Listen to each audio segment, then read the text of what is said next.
Hey Pisces. Okay, the Four of Pentacles, or Four of Coins. So, Pisces, you're in a situation where there's a little bit of a struggle here, or you're dealing with a situation. The Four of Pentacles is a possessiveness, it's a frugality. It's not wanting to wear your heart on your sleeve, it's not wanting to give out love. Doesn't mean that you're not dating, doesn't mean that you're not, missing the past. It does, however, mean that I don't think you're taking a leap of faith forward to move into any direction, even past or present. Just because the Four of Pentacles is hanging on to something very tightly and not wanting to give it away, and that very much symbolizes I'm not wearing my heart on my sleeve. I'm not putting myself out there to get hurt again, whether it's past or present. So I feel like for some of you, this is a past relationship that you don't want to get hurt again in, and so you're not sure what to do. So you're feeling very possessive over it. Like they're telling you that that this is somebody that you will reconnect with, or that the chapter isn't closed, but you're not sure that you're ready to go there now because all it has been is a lot of hurt. Okay. And you've dealt with enough struggles and hurt, and you're not sure that you want to go back there. But at the same time, even if you are meeting people, or even if that's something you're thinking about doing, or you're getting out there and you're dating, you are definitely not going, ooh, he or she is the one. You're kind of like not putting your emotions out there. It's more of just, let's go have dinner, let's have fun, maybe friends with benefits, whatever the situation is. This is definitely not in the pursuit of a major relationship, but not going back to the past just yet either. Now, right here, you have the light, okay? And this is basically, energy feeds light and feeds the journey. So, don't proceed in a direction without hesitation. So, if you want to make this work with the past, then proceed, but you can do it cautiously, but proceed in that direction. If you want nothing to do with the past again, then open yourself up to new love. Okay, the next card you have is your current position coming into the end of the month. You have the Ace of Swords. The Ace of Swords is power, clarity. It's seeing things for what they really are. It's recognizing, maybe a past situation that wasn't healthy, understanding what role you played, understanding what role they played. The Ace of Swords is somebody who, really is capable of seeing both sides now, and not pointing the fingers, or not just saying, okay, well, it was this person's fault or the other person's fault. It's a kind of a breath of fresh air, okay? And it comes suddenly or unexpectedly. It's almost like a light bulb moment. And for some of you, it's going to be a light bulb moment of, I miss the past, or, they're going to come towards you like, hey, Pisces, I miss you crazy. There's a light bulb moment, a realization of some sort. Either this person from the past is truly the person I want to be with, or this will never happen, it will never work out, and I realize now there's been too much hurt or too much pain, and there's no way we could fix this or go back. The next card you have is how you're feeling coming into the end of the month. Now, this is kind of a similar energy to what I call like the putting your head in the sand, not wanting to pay attention to different things, because what you're thinking about right now and have been thinking about for a while is work, work, work, work, work. This is definitely like making money, could be investing, it could be a lot of different things, but not focusing on love, not focusing. That's why I said with this Four of Pentacles, even if you're dating, even if you want to get out there, even if you, have been talking to people online, or, meeting people in certain circumstances. I know a lot of people are going to say, well, we can't really socialize right now, but whatever it is, the Eight of Pentacles is saying you're not putting energy into love. You're not putting energy into a past love, a present love, a future love. Your focus is, I have things to take care of. I can't deal with drama. I can't deal with stress. And a lot of you are really guarding your heart because you truly do have a connection with this person. You truly do love them. This light feels like eventually there will be a path led towards this person, this old person, or a new direction. And then these vines will kind of loosen up a little bit. The next card you have is your distant past. So over the past 5-10 years, could be throughout your childhood. Now, you have the Three of Pentacles here. The Three of Pentacles is teamwork, accomplishment, success. However, it's very much a third-party card as well. So some of you are dealing with somebody who had indiscretions, who was cheating, who was unfaithful. You were unfaithful. You were cheating. This can be reversed. So cross watchers, keep that in mind. This is for Pisces, but it can be reversed. Three of Pentacles is a very strong third party energy here, Pisces.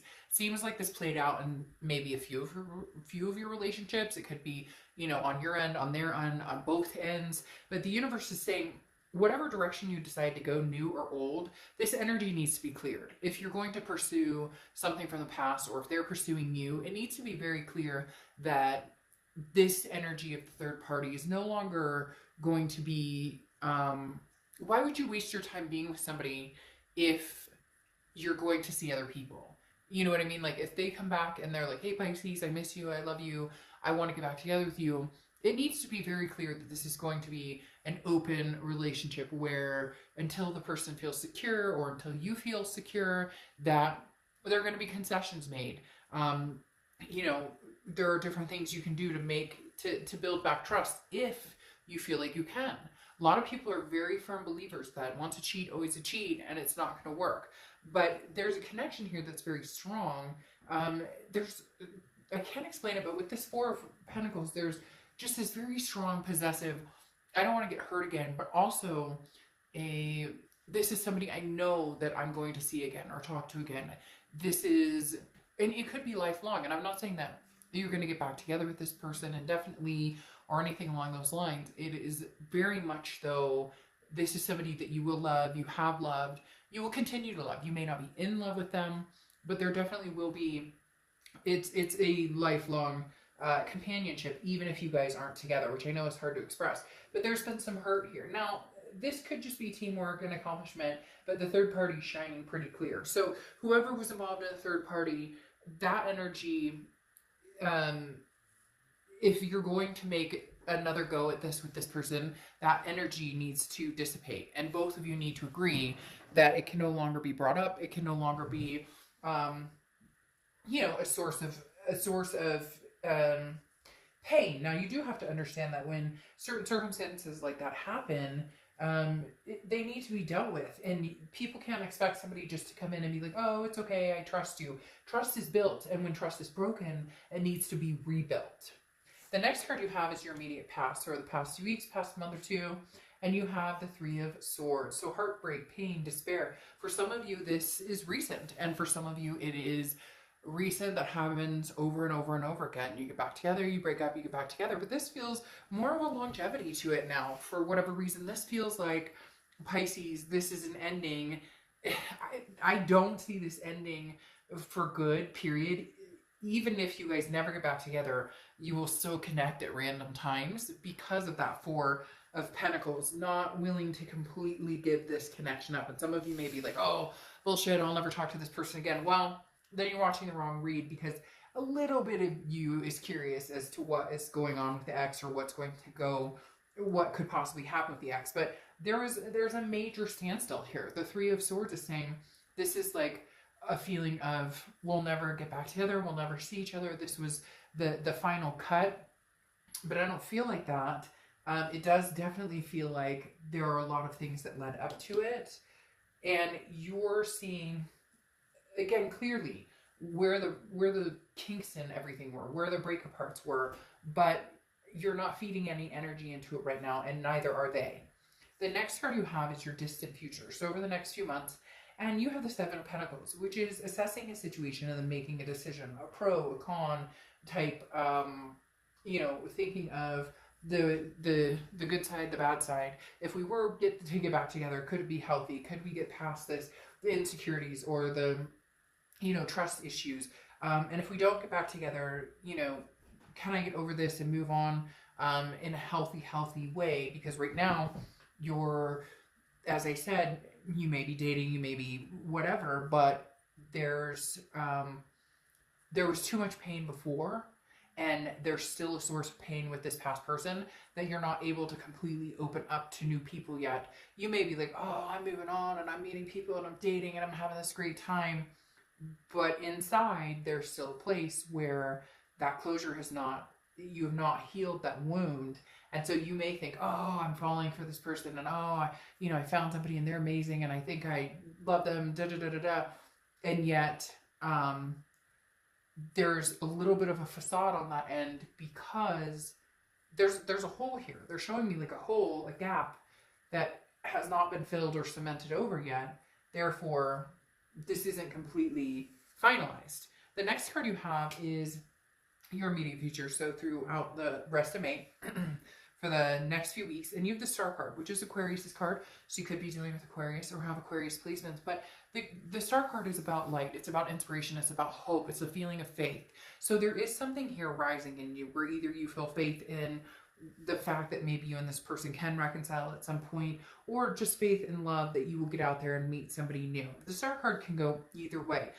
The main part to the Star card is you haven't lost all faith. You haven't lost all hope that you will find love again, or that you will get another chance with this person, or move on to something, you know, successful and loving. So the best part you have going is you're kind of overcoming this heartbreak and moving into a little bit of a lighter playing field. The next card you have is anything tangible. So this is where it gets interesting. Anything tangible throughout the rest of the month. And you have the Wheel of Fortune. The Wheel of Fortune is a turn of events. It's divine timing. It's the wheel is either going backwards or it's going forwards. Most time this is divine timing or unplanned changes that go back to either open the chapter again and, you know, get the closure and seal it for good, or returning back to the past to, you know, to a time of, you know, love, but worrying about the heartbreak. Is still not knowing if you can fully, you know, love this person, but knowing that the chapter's not over, or that the story's not completely over. The next card you have is anything you're feeling throughout the rest of the month, and you have the Devil. The Devil is Capricorn's card, so you could be dealing with a Capricorn or have Capricorn placements in your chart. The thing that goes on with the Devil, though, is toxicity, vices, you know, addictions, lies, cheating, you know, can be, you know, sex addictions. It can be downright just fighting, arguing, toxicity. The biggest thing about this is internal. This is if you say to yourself, well, if we get back together, if the wheel turns us back together and the Wheel of Fortune moves and does this, you know, 180 and we're going back, if you assume that it's going to be nasty or it's going to go back to a toxic place, then that's exactly where it's going to go. But if you can get over the toxicity or recognize the toxicity in yourself and hope that they have recognized the toxicity in themselves, then there's a possibility you can clear this energy. This is almost a fear, like, hey, if we go back, if this wheel turns and we reverse and it's divine timing, but do we go back to the toxicity? Because it's like, I can't handle that. I don't want to go through that again. The next card are your hopes and fears for the outcome. And you have the Eight of Wands. The Eight of Wands is quick, very swift movement. So someone coming very quickly in Pisces, or you're going to be moving quickly towards somebody. It's news from afar. It's something, again, it's some sort of energy that moves fast, fast, fast. And for some of you, you haven't wanted this return of the ex, and yet in reality, a little bit in the back of your head, because I'm not going to sugarcoat this, is that you are hoping that they come back. You are hoping that you guys can almost like come back together, kind of suction back together and make things right again. But you have some underlying issues, some fighting, some distrust, you know, trust issues, insecurity issues with this person, or they do with you, or, you know, both. Like I said, can be reversed for cross watchers. But in reality, it's almost like you're getting to a peak of, I still think about this person, and one of you is on the verge of like, I have to reach out. I have to say, I can't hold on anymore. That's what this swift action or this communication coming in is. The next card you have is the Seven of Wands, okay? So you have defense, strategies, priorities. This is a defensive card, and it's interesting because you have 7, 8. Right now, the thing is, you're both on the defense. You both feel like you did something right. You both know that you did something maybe wrong, and people are going to say, oh no, there's no way, Dr. Duff, because, you know, they cheated, they lied, whatnot. But there's something I think I said in the last read for you guys, or maybe it was a different sign, but it's reflecting here quite a bit.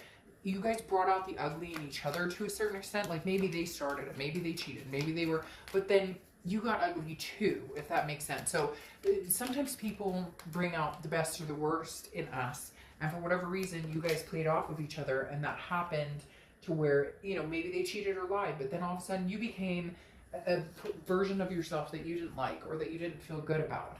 And so with the Seven of Wands, it's almost, I don't want to go back there. I don't want to go back to that place. And yet it's like, but I miss them. I love them. I don't know how long we can hold off on this. Now, you have the Magician here, which is connections. Okay, so there is definitely a connection coming at some point. The Magician also is about a versatility. This is saying, you know, we can reflect on this, and hopefully, you know, the Magician is saying we can reflect on this energy and hopefully manifest what we want.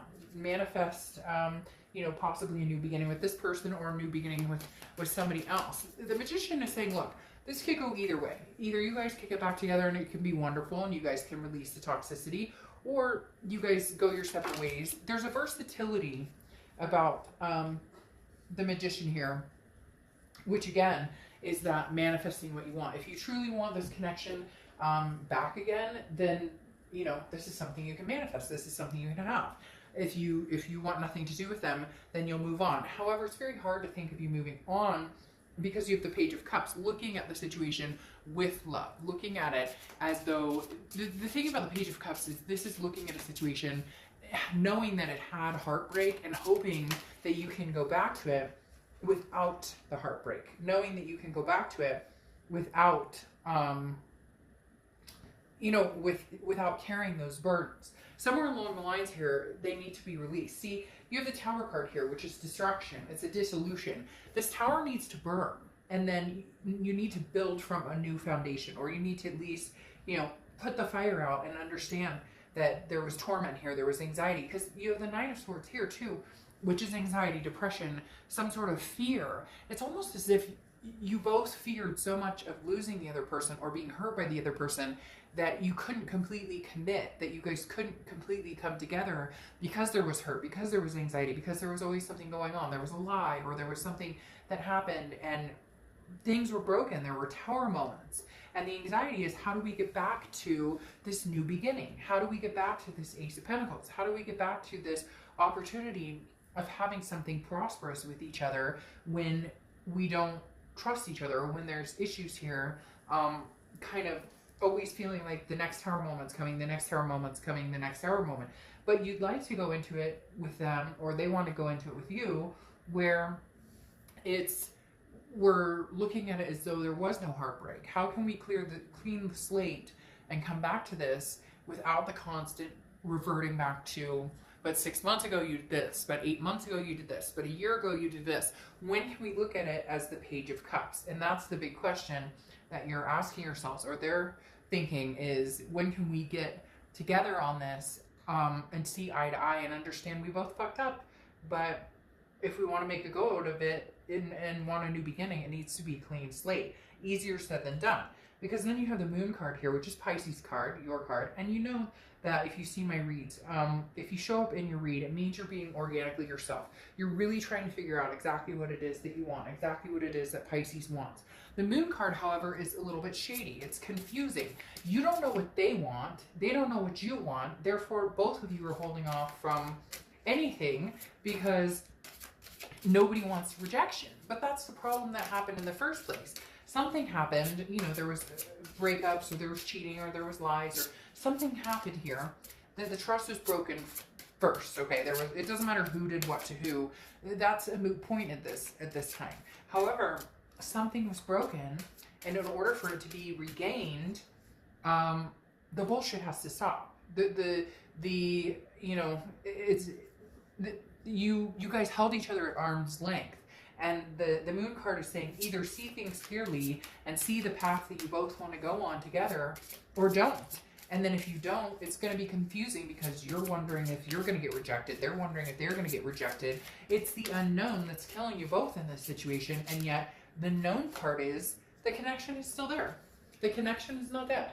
The connection is not, there was a connection with this person that was unlike, you know, maybe anybody you've ever been with, or at least a few people. You've only had this connection with, you know, very few people. The Moon card, though, is saying, is anybody going to step up to the plate and do anything about it? Or are we going to sit in our worry and our woe is me, worried that something's going to happen, or that there's always going to be a problem? And fittingly, your Oracle card is gossip. And this is saying, you know, um, choose wisely as far as like what you want and what you want to believe. This is saying, if you truly feel that you guys can regain this trust and you really want to be with this person, then go for it. And if you think that you guys can develop this, then have the thing about gossip is it's hardly ever true, and that's what you need to figure out here with this person, Pisces, is what part of it was foolish games, nonsense, and ridiculousness that can be completely wiped off, and then what parts of it were, the hard parts that need to be addressed, that need to be at least attended to before you can move forward. Gossip is BS, and what you don't want is the BS. But the good thing about the gossip card is this is saying, trust your instinct and give your trust to somebody if you feel like you can. If there's no way you can ever trust this person again, then it just won't happen. But the main thing here is you're both too nervous to make a move, so nobody's doing anything, and yet you guys miss each other. I mean, point blank, even if you're not in love with each other anymore, even if whatever the situation is, you miss each other. So who's making the move? Whose move is it, Pisces?